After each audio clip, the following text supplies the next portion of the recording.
आगे क्या कह रहे हैं पूज्य गुरुदेव भगवान। मुसलमानों के अंदर लड़की से अपनी राय पूछी जाती है विवाह के समय कि क्या आपको ये विवाह मंजूर है। उन्होंने कहा कबूल है। लड़की यस कर देती है तो विवाह होता है, न तो नहीं होता।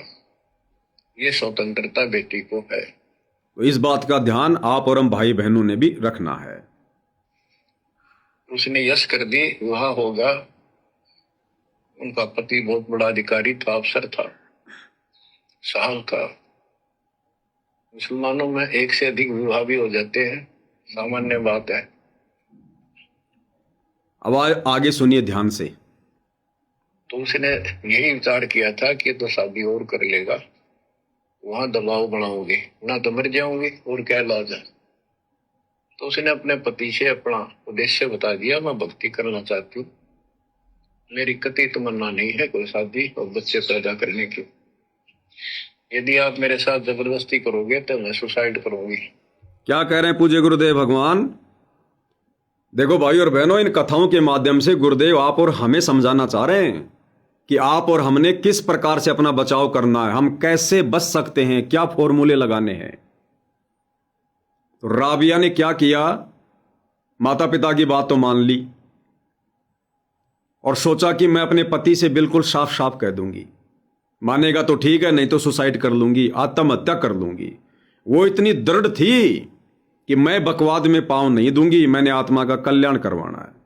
शादी हो गई। शादी के बाद राबिया ने अपने अफसर पति से साफ साफ कह दिया कि मैं इन बकवादों में कतई भी पांव नहीं दूंगी, मैं संतान उत्पत्ति नहीं करूंगी, आपके साथ कोई बकवाद नहीं करूंगी, शारीरिक संबंध नहीं बनाऊंगी। आप मानो तो ठीक, वरना मैं आत्महत्या कर लूंगी, मैं सुसाइड कर लूंगी।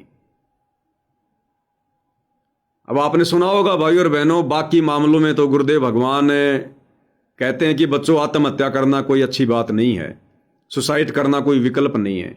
लेकिन यहां परमात्मा ने कुछ क्यों नहीं बोला। हाँ, यह सत्य है कि किसी भी मामले में सुसाइड करना अच्छी बात नहीं है, आत्महत्या नहीं करनी चाहिए। इस मनुष्य जन्म को समाप्त करने का अधिकार आप और हमारा नहीं है। पिंड प्राण जिन दीन ने दाना, गरीब दास जाकू कुर्बाना। आदरणीय गरीबदास जी कहते हैं ये पिंड और प्राण ये कबीर भगवान ने मुझे प्रदान किए हैं, दान में दिए हैं। मेरा अधिकार नहीं है कि मैं इसको समाप्त कर दूं, आगे मैं किसी को अपने अंग दान में दे दूं। तो राबिया ने साफ साफ कह दिया, जी मैं संतान उत्पत्ति नहीं करूंगी, ये मेरा दृढ़ निश्चय है। अगर आप जबरदस्ती करोगे तो मैं आत्महत्या कर लूंगी। किस लिए? भक्ति के लिए, मोक्ष के लिए। अब भाई और बहनों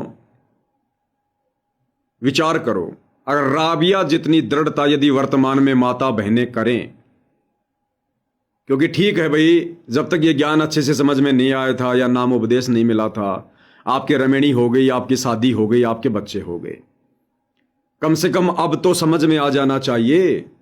सारी जिंदगी इसी बकवाद में थोड़ा ना सड़ते रहेंगे।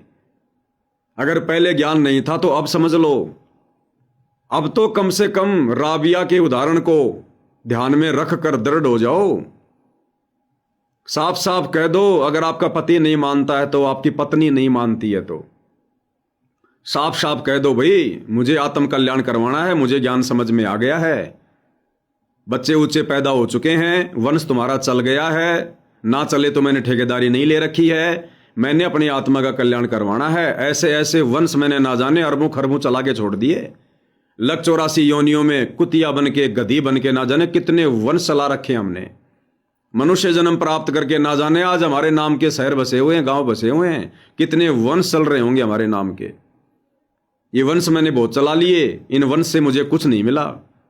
मैंने अपनी आत्मा का कल्याण करवाना है। अगर मेरे साथ में जबरदस्ती करोगे तो हमने सुसाइड नहीं करनी, आत्महत्या नहीं करनी। राबिया को इतना ज्ञान नहीं था, वो कलयुग की पिछली पीढ़ी का समय नहीं था। अगर वो नहीं मानता तो राबिया तो आत्महत्या ही करती, क्योंकि राबिया को मनुष्य जन्म की कीमत का इतना पता नहीं था जितना आज और हमें गुरुदेव ने समझा दिया।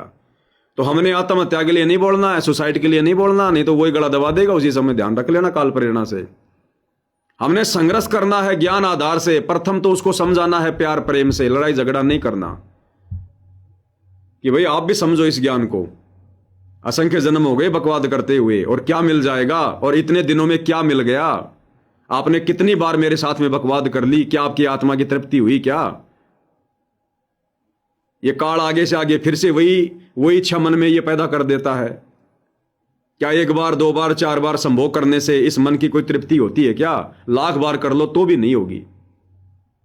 तो पहले तो प्यार प्रेम से, ज्ञान से समझाओ। मानता तो ठीक है, मानती है तो ठीक है, नहीं तो भाई और बहनों समय निकलता जा रहा है, कलयुग की बिचली पीढ़ी है, परमात्मा ज्यादा दिन धरती पर रहेंगे नहीं।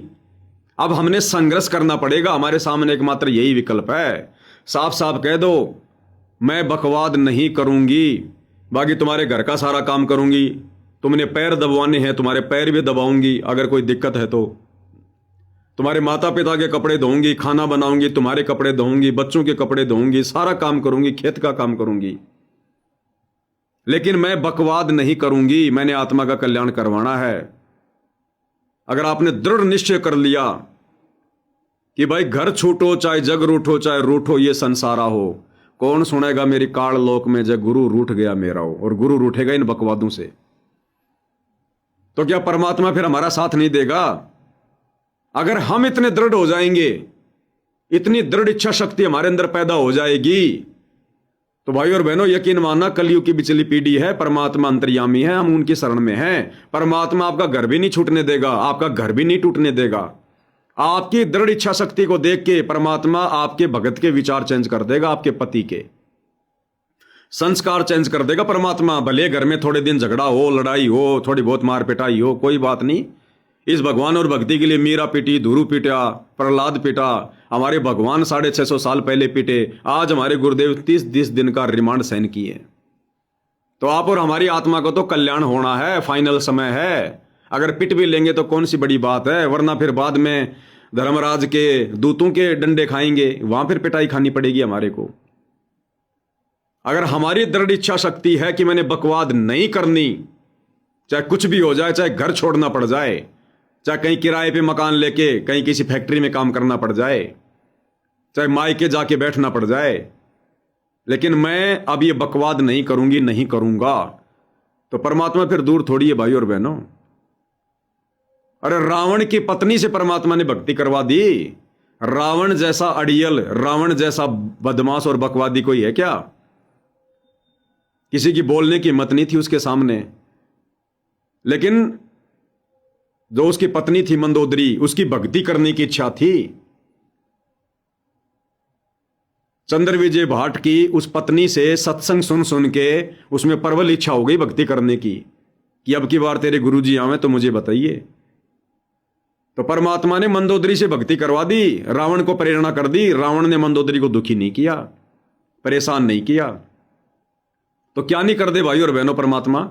त्रेता युग में परमात्मा ने, जो राजा की रानी थी इंद्रमती, परमात्मा ने उस राजा में प्रेरणा कर दी। उस रानी को परमात्मा ने किसी प्रकार से कोई दुख नहीं दिया, कोई कष्ट नहीं दिया कि तू भक्ति नहीं करेगी, ये नहीं करेगी। उल्टा ये बोल दिया, जितना मर्जी दान कर, लेकिन मेरे को भक्ति के लिए मत बोलना। तो आज भी तो वही परमात्मा धरती पर है, सतगुरु रामपाल जी के नाम से। लेकिन निर्भर करेगा आप और हमारी इच्छा शक्ति पर, आप और हमारी दृढ़ इच्छा शक्ति पर, हमारे विश्वास पर। क्या वास्तव में हम इतना संघर्ष करने के लिए तैयार हैं? अगर पति ने घर से निकाल दिया तो क्या घर से निकलने के लिए तैयार हैं? क्या इतना विश्वास अपने भगवान पर है? तो भाई और बहनों, ये संघर्ष का समय है। अब ये इस ज्ञान को सुनने के बाद है, ठीक है, माता और बहनों में या भाइयों में ये बकवाद करने की इच्छा धीरे धीरे समाप्त हो जाएगी। लेकिन किसी का पति पीछा नहीं छोड़ेगा, किसी की पत्नी पीछा नहीं छोड़ेगी, तो भैया वो तो काल प्रेरणा से आजीवन पीछा नहीं छोड़ेंगे। काल तो ये चाहता है कि इनको बकवाद के रंग में रंग के रखूं, लेकिन हमने तो पीछा छुड़वाना पड़ेगा, संघर्ष तो करना पड़ेगा, शुरुआत तो करनी पड़ेगी। तो आप और हमने सुसाइड नहीं करना, आत्महत्या नहीं करनी, फिर तो सारा मामला खराब हो गया। जब शरीर ही नहीं रहेगा तो फिर भक्ति क्या खाक करेंगे, फिर मोक्ष क्या खाक होगा हमारा। तो शरीर को तो हमने बचा के रखना है भक्ति के लिए, बाकी संघर्ष करना है हमने। तो राबिया की कथा से बहुत बड़ी शिक्षा भाई और बहनों आप और हमें मिलती है। आगे सुनिए। तो उसने यही विचार किया था कि तो शादी और कर लेगा, वहां दबाव बनाओगे, ना तो मर जाओगे और क्या इलाज है। तो उसने अपने पति से अपना उद्देश्य बता दिया, मैं भक्ति करना चाहती हूँ, मेरी कतई तमन्ना नहीं है कोई शादी और बच्चे पैदा करने की। यदि आप मेरे साथ जबरदस्ती करोगे तो मैं सुसाइड करूंगी।